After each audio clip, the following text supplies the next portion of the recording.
Pure హ్యాండ్లూమ్లో మంచి light colour,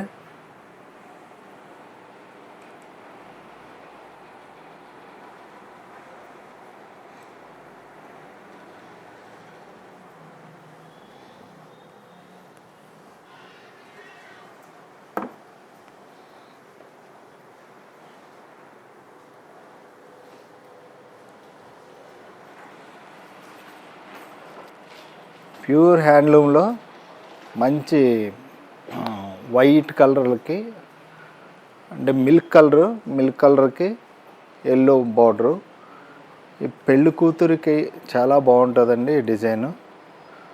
చాలా emboss design వచ్చింది, చాలా ఎక్స్క్లూజివ్ డిజైన్ వచ్చింది. వన్ సైడ్ బార్డర్ కూడా చాలా చాలా నీట్గా వచ్చింది. పళ్ళు అంటే రిచ్ పళ్ళు. బ్లౌజ్ వచ్చి ప్లెయిన్ బ్లౌజ్ వస్తుంది. ఈ ప్లెయిన్ బ్లౌజ్ కుట్టించుకోవచ్చు మనం, అలాగే వర్క్ కావాలితే వర్క్ చేసుకోవచ్చు. యాక్చువల్గా దీని మీద ప్లెయిన్ బ్లౌజ్ వేసుకుంటే, బార్డర్ పెట్టుకుని ప్లెయిన్ బ్లౌజ్ వేసుకుంటే చాలా రిచ్గా ఉంటుంది. ఈ సారీ చాలా బ్యూటిఫుల్గా ఉంటుంది.